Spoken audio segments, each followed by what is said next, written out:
In this episode, we're on yet another Us As We Are time travel adventure. Every year, here at Joseph Stewart County Park on the shores of Lost Creek Lake, the Cascade Civil War Society sets up an old-fashioned military encampment, complete with civilian activities, to educate the public about life in the 1860s and the bloodiest war in American history. I'm Keegan Van Hook, and this is Us As We Are.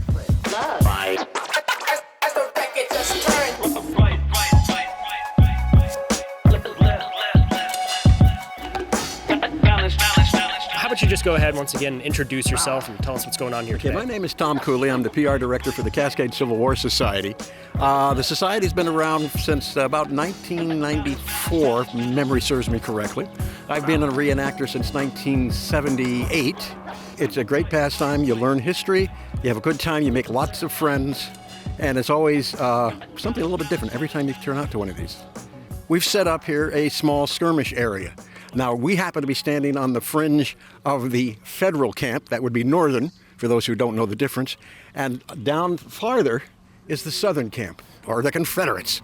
Over here, we have a couple of civilians set up over there. And there's some battles happening today, I understand. Right, we have 2 battles today, and then we'll have 2 more tomorrow. And you're never quite sure what's going to happen. We usually have officers call before on both sides get together and to discuss what's going to happen, but they don't tell anybody. And it's rare when that goes awry, when one side was supposed to win, and for some reason, they all die. So the other side takes the win. It's fun.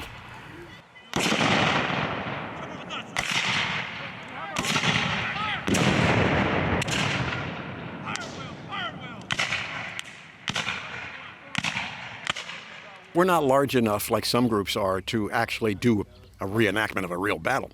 But this would be like, okay, you've got 2 units just kind of on patrol out in the forest or something like that, and they stumble across each other.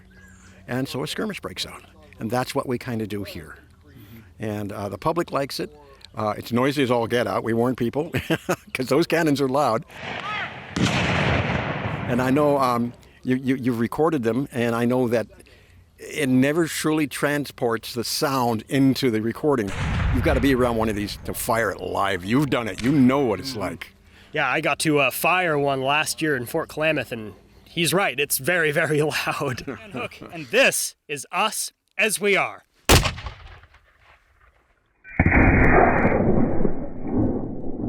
My name is Second Lieutenant Clark Morningstar of the 7th Illinois Volunteer Infantry. So I have a variety of different hats that I have here for the Cascade Civil War Society, whether that is the webmaster for them. I'm also, in this case, the event coordinator for this event. I'm the Union Brigade Commander, the new member coordinator. I have a variety of hats that I wear. I used to be the safety officer as well, until I made sure somebody else got delineated that pleasantness.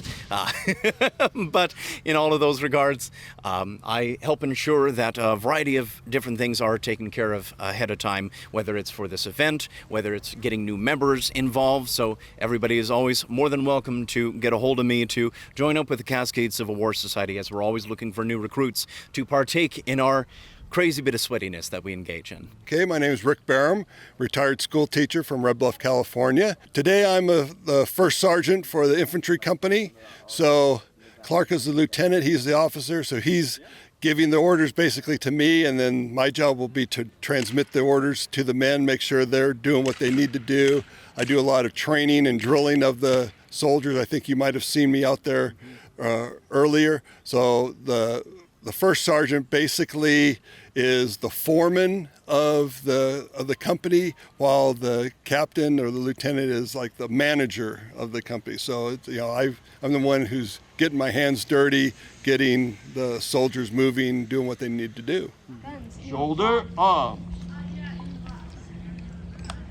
Present, arms. Second band should be level with your eye.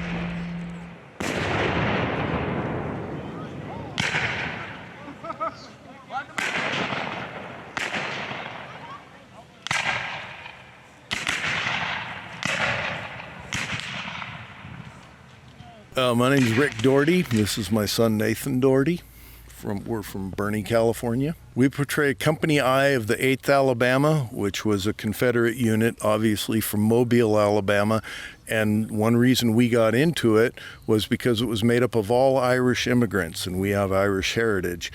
And it was the first Confederate unit to volunteer for the duration of the war, not just for a year or two. From the beginning, they said, we're going to be in it till the end. The immigrants, when they came over from Ireland, they didn't have any money. They didn't have any.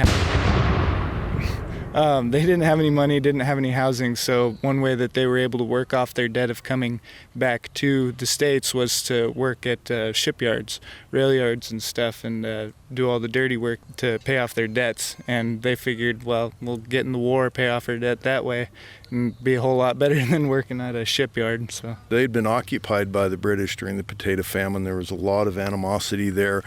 They wanted to learn the skills and go back to Ireland. Yeah, and take the British out of their country once and for all. Now that they had the experience and had the skill, all the officers and the remnants of a lot of the Irish units, both Union and Confederate, thought they'd go back to Ireland and finally get the British out of their country.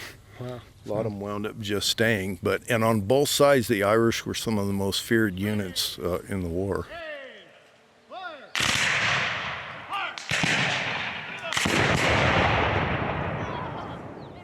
So then as far as the battle itself goes, how do you go about kind of choreographing the action that we see on the battlefield? Before the battle, we have officers' call, and that's between the Confederate and Union officers. So we just talk about what the general scope of the battle would be. Like one of the things that we talked about is just making sure we were fighting close up to the audience instead of, like on the far side of the battlefield so people could see us. Our little skirmish, 4-man skirmish party would go down and kind of harass them, and they would attack. That's the sort of thing that we would do in the scenario, and we make sure who's going to be losing at the end. So that's all choreographed. When you have cannons on the field, that's a whole nother aspect to it because we have big safety distances that we got to stay out of.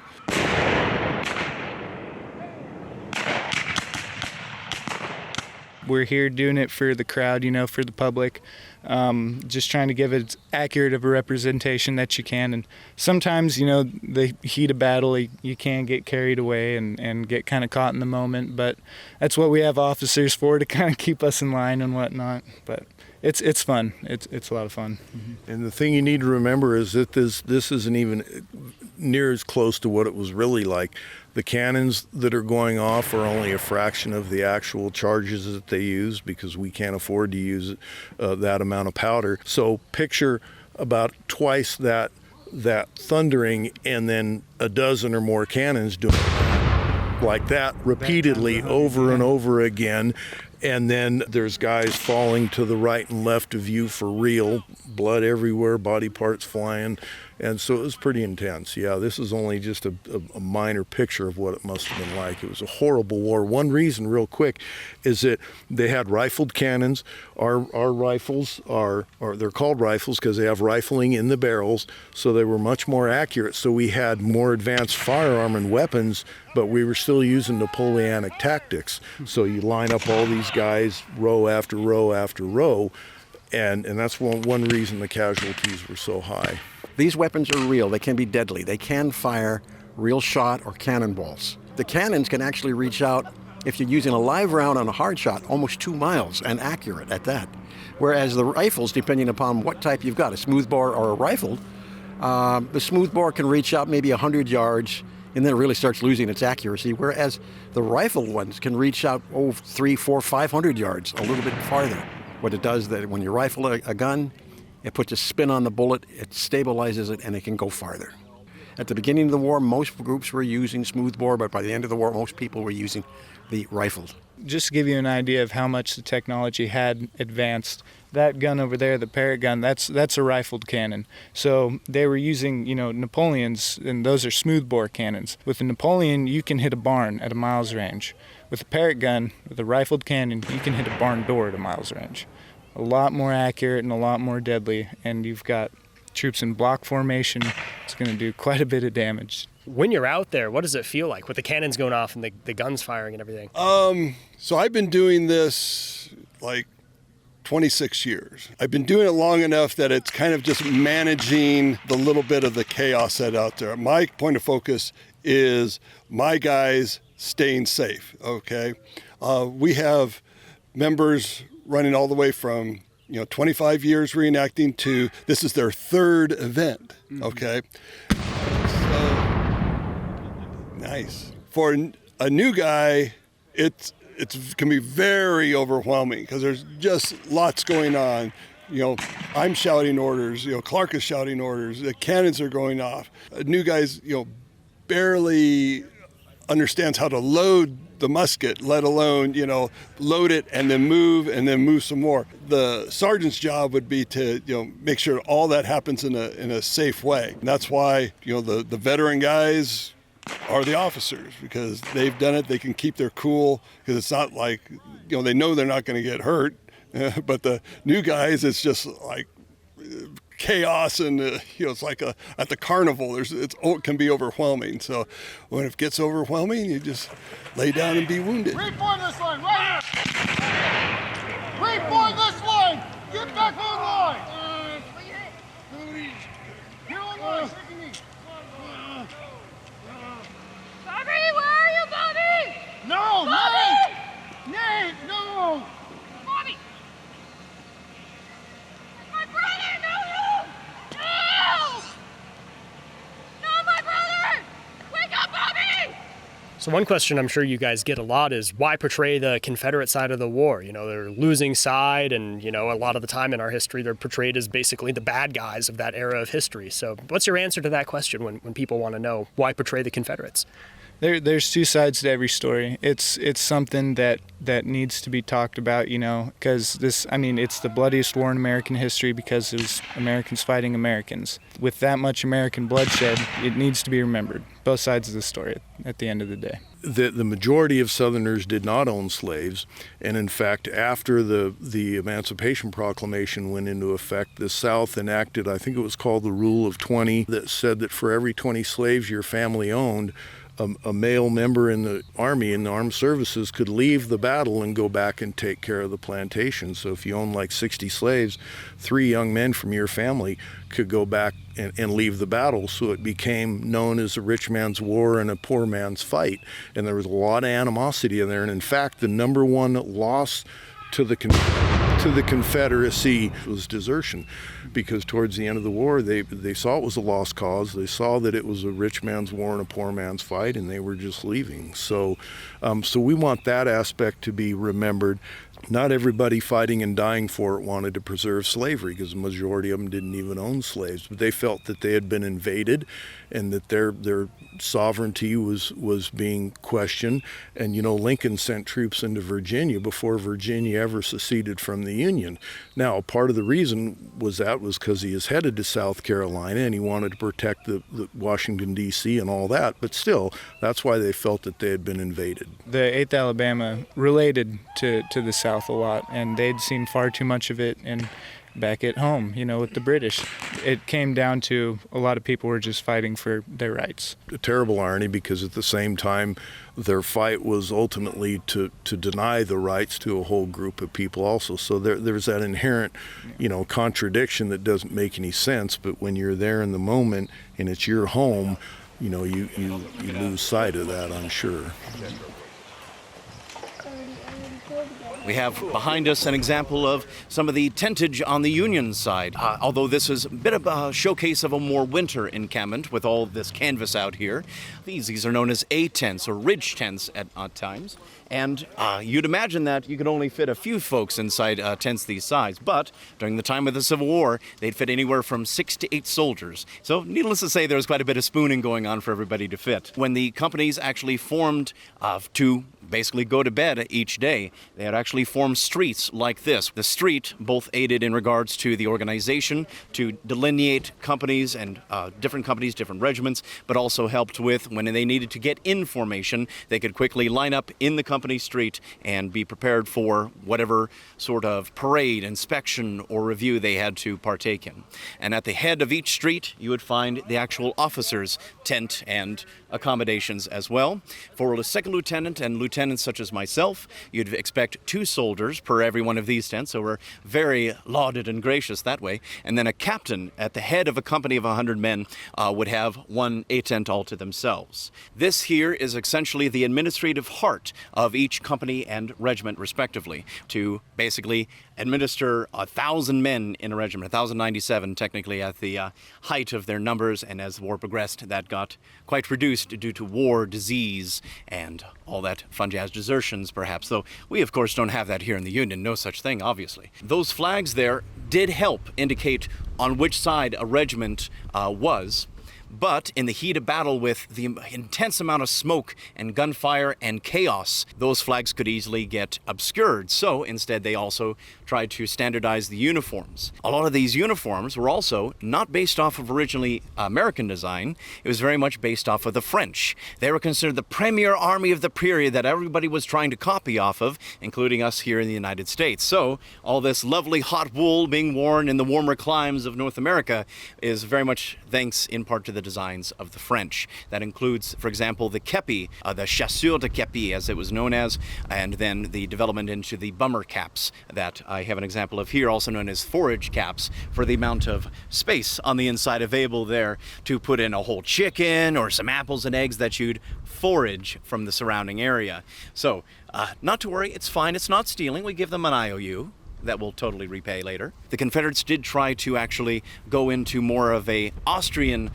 reign of things, along with all the like chicken guts that you'd see, as it's equivocally known as, of all the braids and all that. That was very much based off of Austrian uniforms during the same period. So this one here is actually, it's a battle flag. Mm-hmm. This is the flag that they'd carry into battle. Men fought and died under this flag. This one here, this is actually the Stars and Bars. Yeah. People get that confused a lot. This was the flag of the Confederate States of America.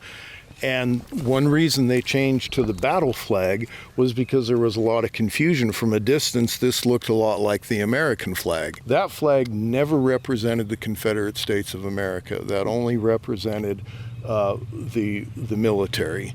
And so that's a common misconception. But nonetheless, it did.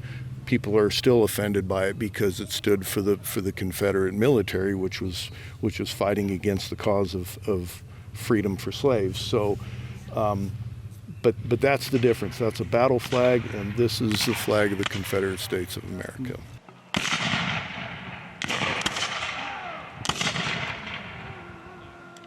Throughout this episode, I've shown many period images from the Civil War, but some of the photographs I've shown aren't actually from the 1860s, but instead were produced in modern times by photographer Barbara Stevenson, a member of CCWS, who creates her very own tintype photographs. So my name is Barbara Stevenson. I have been a reenactor with the Cascade Civil War Society for about 9 years now.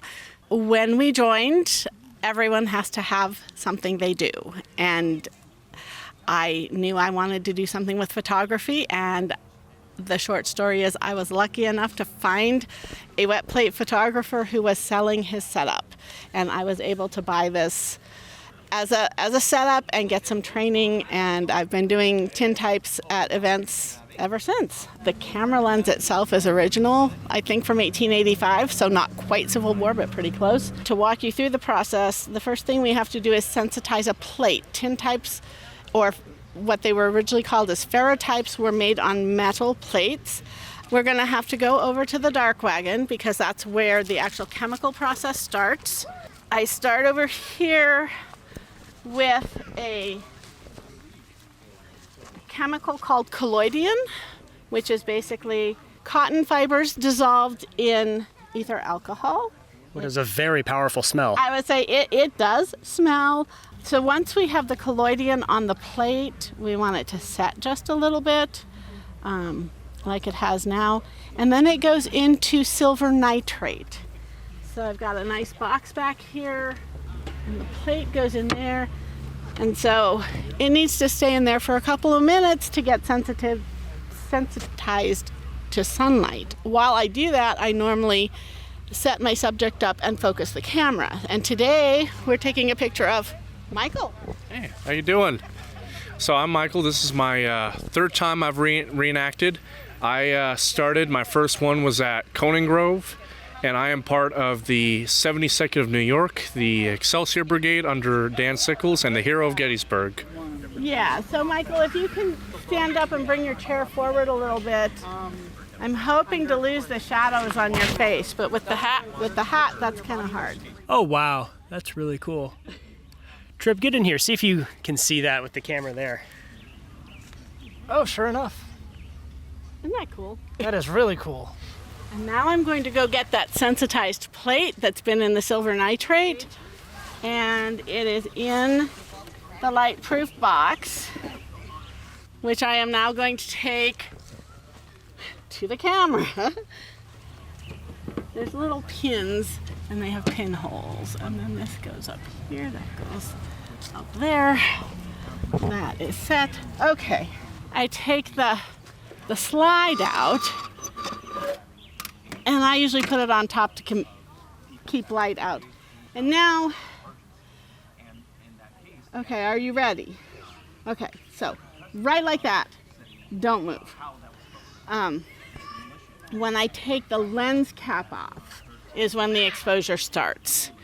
And are you counting for me? Because if I'm talking, I can't count. I usually count for my exposure. 28, 29, 30, 31. We're going to call 30 good. So you just put the lens cap back on? I put the lens cap back on, and that stops the light going into the camera. And then I put, oh yes, you can move now, Michael, thank you.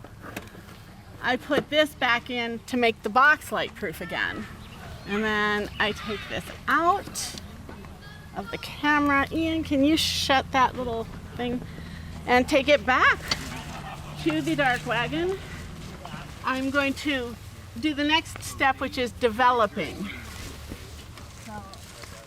So that is the negative image that has been developed, and we are going to put fixer on it and see a positive image come out. And he's in there. There you are. Good. This is really great. And Finally. But what I really like about this the most is the fact that the shadow around my eyes, it gives it that contrast of someone that's probably unknown. And I think that there's a lot of those pictures out there that a lot of their, relatives are out there. There's still pictures that are still being found in the Civil War that no one knows who they belong to. And this could be a perfect example of that.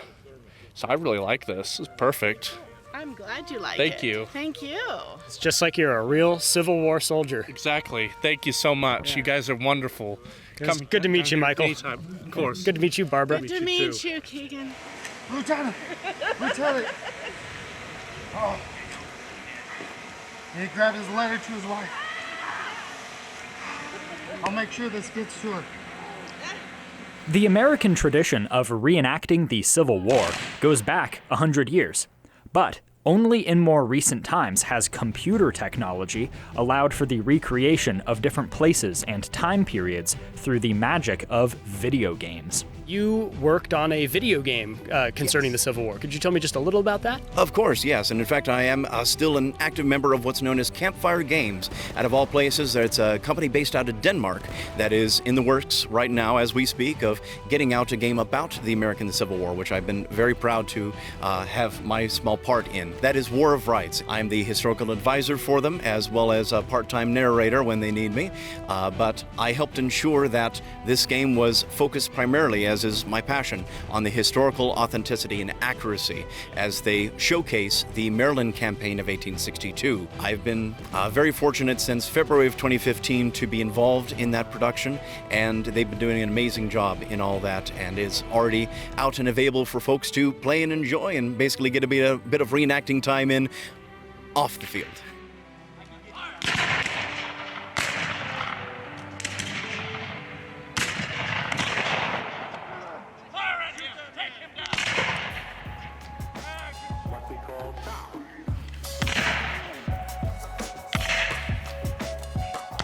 Yeah, we just really, it's something father and son can do together. He's the one that got us into this. He loved it.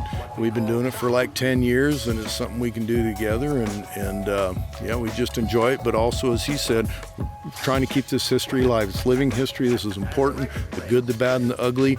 We wish more people to come out to these in the future, and we hope that you do. If you're interested in us, we are on, we have a Facebook page. It's Cascade Civil War Society. Just type that in and you'll come across us, and you can find out what's going on. Tom, really good to see you again. Thanks for having us out here. This is fun. Anytime, man. All right, Clark, fantastic to meet you, and really thank you so much for showing us around. This has been fantastic. Thank you so much for being here. We certainly can't appreciate you guys enough for being out here with us. Everybody at home needs to come to a reenactment. This is what we enjoy doing, you know, spreading the word of history. That's it for this episode. Thanks for joining us on our little trip back in time to the American Civil War. You can find Us As We Are on Southern Oregon PBS at sopbs.org/usasweare, or on YouTube and Instagram. If you'd like to get in contact with me, send me an email, keegan@sopbs.org. See you soon. I've been Keegan Van Hook, and this is Us As We Are.